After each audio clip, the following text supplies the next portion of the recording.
Assalomu alaykum hurmatli YouTube tomoshabinlari. Ashadiy odob Nazm Navo kanalining muxlislari. Bugun men sizlar bilan g'oyibona diydor ko'rishib turganimdan behad xursandman. Bugungi videomizning mavzui imtihon markazi deb nomlanadi. Bugun men sizlar bilan Toshkent shahri Sirg'ali tumanida joylashgan imtihon markaziga sayohat qilamiz. Suhbatlashamiz. Kamina-i Kamtarin ham o'tgan yili haydovchilikning A toifasi, 2025-yilda esa iyun oyida B toifasini oldim. Bugun men imtihon markazining nazariy test imtihonlari, amaliy imtihoni va ekspress kurs haqida to'xtalib o'taman va o'z tajribalarimni sizlar bilan baham ko'raman. Test imtihoni juda shaffof va odilona o'tkaziladi. Men test topshiruvchilarga maslahatim: birinchidan, avtomaktabda barcha mavzularni qoldirmasdan 100% qatnashish va jami 54 son dars o'tilsa, har birini yaxshi tayyorlanib, o'qib, o'zlashtirish kerak. Imtihon test shablon biletlarini hammasini kamida 20 marta yechib chiqish kerak. Qachon test shablon biletlarini 20 ta savoliga 20 ta to'g'ri javob bilan yechsa, 10 marta yana takrorlanishi kerak va keyin bemalol qo'rqmay imtihonga kirish mumkin. Shunda ikkita yangi savollar tushganda ham 18 tasini to'g'ri yecha olasiz. Sizdan mehnat, faqat takrorlash talab etiladi. Erinchoqlik, dangasalik qilsangiz imtihondan o'tolmaysiz. Sizga o'zingizdan boshqa hech kim yordam bera olmaydi. Har bir nazariy mavzu ustoz yozdirgan konspekti bo'lishi kerak. Bu juda qo'l keladi. Xalqimiz aytganidek, bir marta yozgan 7 marta o'qishga teng bo'ladi. mavzuga tegishli chizmalarni chizib borish xotirangizga muhrlanib qoladi. Tushunmaganingizni ustozdan so'rab olishingiz kerak. Men aytgan maslahatlarga amal qilsangiz bir martaga testdan o'tib ketasiz. O'tgan yili men A toifasiga topshirganimda 71 yoshda edim. Avtomaktabda va test markazida bir martaga muvaffaqiyatli o'tganman. 2025-yilda ham ustoz mavzularni birortasini qoldirmay bariga qatnashib, konspektlashtirib, bir kun ham test yechmagan kunim bo'lmagan. Natijada 2025-yil iyunida avtomaktabda imtihonda va imtihon markazidagi imtihonda 20 ta savolga 20 ta to'g'ri javob berganman. Ya'ni 20 ga 20 yechganman. Men sizlarga qanday nazariy imtihon testga tayyorlanganimni aytaman. 1000 masalani 30 marta 20 ga 20 yechganman. Maslahatim sizga foyda bo'lsa, xursand bo'lardim. Odamlar vahima qilganidek test imtihoni qiyin emas. Faqat o'qish, yechish, takrorlash kerak xolos. Amaliy imtihonga kirishdan oldin o'zingizni amaliy imtihonni topshirishga qanchalik, nechog'lik tayyorligingizni, ishonchingiz komilligini aniq biling. 100 ga 60 mi, 100 ga 70 mi, 100 ga 80 mi yoki 100 ga 100 mi? 100 ga 80 dan kam bo'lsa imtihonga kirishning foydasi yo'q. İmtihan markazida ekspress kursi bor. Men foydalandim, 10 kurik oldim. 7 ta kurik kichik avtodromda, 3 ta kurik imtihon avtodromda. Foydasi 100 ga 100 desam xato bo'lmaydi. O'tgan yili A toifaga topshirganimda ham ekspress kurslarni 10 kurik olganman. Foydasi katta bo'lgan. Kichik avtodromda 7 kurikda tor yo'llarda rosa pishasiz. Keyin imtihon avtodromiga rohatlanib haydaysiz. Bu yil 10 kurik pul ekspress kursi 2.350.000 so'm. Sal qimmat. Yaxshi narsa hamma vaqt ham qimmat bo'ladi. Xalqimizda bir maqol bor. Qimmat hikmatsiz emas, arzon illatsiz emas. U yoqni o'zingiz tushunib olaverasiz. Amaliy imtihon topshirish xususida bir necha maslahatlarim. Birinchi navbatda marshrut sxemasini yod bilishingiz, beruvchi belgilarga qarab mashqlar sistemasini ketma-ketligini buzmay harakat qilishingiz lozim. Ya'ni biror mashqni unutib qoldirmaslik kerak. Keyin orqaga yurib bo'lmaydi. Bajarmagan mashqingiz uchun esa 100 ball jarima beradi. Bu degani topshirmagani degani. İkinci navbatda oq palasani bossangiz 100 jarima ball beriladi. Chorada stop chizig'i ustida yoki o'tib to'xtasangiz ham 100 jarima ball beriladi. Yuqoridagi har 100 jarima balli imtihondan o'tmadi degani.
STK'da 90 gradusli xavfli burilishlarda ilon izi, orqa parkovka va parallel parkovkada sariq chiziqni bossangiz 20 ball jarima. Dvigatelni o'chirib qo'ysangiz 20 ball jarima. Va bajarilmagan mashqqa 20 ball jarima beriladi. STKdagi chiqishda mashinani 30 santimetrdan ko'p orqaga ketib qolsa 20 ball jarima. 2 metrdan ortiq ketib qolsa, nazorat qila olmasangiz 100 ball jarima beriladi. Har bir pavorot chirog'ini yoqmaganingiz uchun 5 ball jarima. Stop chizig'idan 1 metr ortiq masofada to'xtasangiz 5 ball jarima. Choraha qizil chirog'ida o'tib ketsangiz 100 ball jarima. Ball. Choraha stop chizig'i ustiga yoki o'tib to'xtasangiz 100 ball jarima balli beriladi. Parkovkadan boshqa joyda orqaga harakatlanish taqiqlanadi. Mana shulardan ehtiyot bo'lishingiz kerak. Startda mashinani old tomonidan o'tib, chap qo'lingiz bilan avtomobil eshigini ochasiz. Mashinaga o'tirib, o'rindiqni rostlaysiz. Xavfsizlik kamarini taqasiz. Mashinani zavodit qilasiz va birinchi uzatmaga olib, ruchnoyni tushirib, tayyor bo'lib, gatovni monitorga bosasiz. Haydang degan buyruq beriladi. Xavfsizlik kamarini haydang degan buyruqdan keyin mashinani qo'zg'atasiz.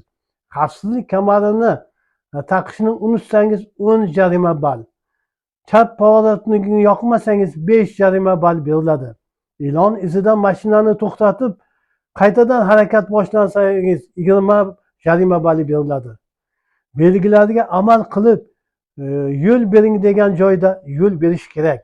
Tezlanish bo'lagida o'tganingizda avariyni holat sirenasi monitorda yangraganda mashinani darhol to'xtatib, avarikani bosasiz. Avarika sirenasi uchgan bilan avarikani o'chirasiz va harakatni boshlaysiz. Startdan haydang buyrug'idan keyin 40 sekund ichida harakatlana olmasangiz, mashinani qo'zg'ata olmasangiz 100 ball jarima beriladi. Bu degani imtihondan o'tmadi degani. Chorahadan tashqari har bir stop chiziq oldida 3 sekunddan to'xtab harakatni boshlashingiz kerak. Biror bir mashqni bajara olmasangiz 20 ball jarima beriladi. Bu xavfli emas. Jarima ballingiz kam bo'lsa, boshqa mashqni bajarasiz. Imtihon uchun 16 daqiqa vaqt beriladi. Mana shu vaqtni ichida bajara olishingiz kerak. Agar shu vaqtdan o'tib ketsa, imtihonni topshirmagan hisoblanasiz. To'g'ri yo'llarda gaz berib, tezlikni sal oshirib yurasiz. Faqat birinchi uzatmada. Tezlanish bo'lagida o'tganingizda ikkinchi uzatmaga olib gaz berib tezlikni 20-35 km/soatga yetkazasiz. Lekin tezlikni 40 km/soatdan oshirish mumkin emas. Yana yuk mashinasi yo'liga, ilon iziga kirishdan oldin ehtiyot bo'lish kerak. Agar yuk mashinasi STga kirib qolsangiz 100 ball jarima balli beriladi. Bu ham imtihondan o'tmadingiz degani. Yana parallel parkovkadan chiqib, chorahadan o'ngga burilganda ikkita yo'l bo'lagi bo'ladi. Chap tomonda B, o'ng tomonda ST. Ehtiyot bo'ling. ST chorasidan ST bo'lagidan yura ko'rmang. 100 ball jarima balli beriladi. Siz B yo'l bo'lagidan yurib, o'ng chiroqni yoqib, finish chizig'idan o'tgandan keyin imtihondan necha ball bilan o'tganingizni aytadi. Agar siz 95 ballgacha olsangiz imtihondan o'tasiz.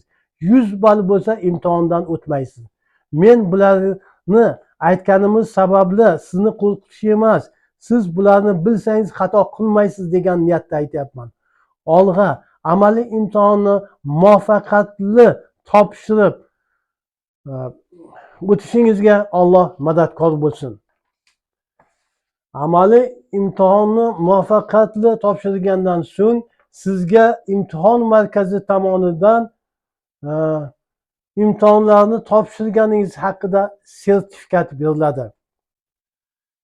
Men shunday imkoniyatdan foydalanib, mana shunday imkoniyatlarni yaratgan, shunchalik shaffoflikni ta'minlagan imtihon markazi rahbariyatiga, xodimlariga, test oluvchi xodimlariga, ekspress xodimi Sirojiddin ukamizga, zinglimizga va yo'riqchi Baxtiyor Akromov va Bahodinlarga, boshqa xizmat ko'rsatgan xodimlarga chin qalbimdan minnatdorchilik bildiraman. Nima uchun deganda, nazariy va amaliy imtihonlarni faqat kompyuter va kameralar bilan boshqariladi. Hech kim aralasha olmaydi. Shuning uchun ham imtihonlar odilona, shaffof o'tkaziladi. Men O'zbekistonni gullab yashnashiga o'z hissasini qo'shayotgan imtihon markazi rahbariyatiga va xodimlarning sermashaqqatli, mas'uliyatli ishlariga omadlar tilab qolaman. Bu sertifikat bilan yagona darchaga borsangiz, sizga haydovchilik guvohnomasini berishadi. Prava haydovchilik guvohnomasini olishingiz bilan tabriklayman va sizga omadlar tilayman. Shu bilan videomiz ham nihoyasiga yetib keldi. Keyingi videolarda siz bilan uchrashguncha xayr, sog' va salomat bo'linglar.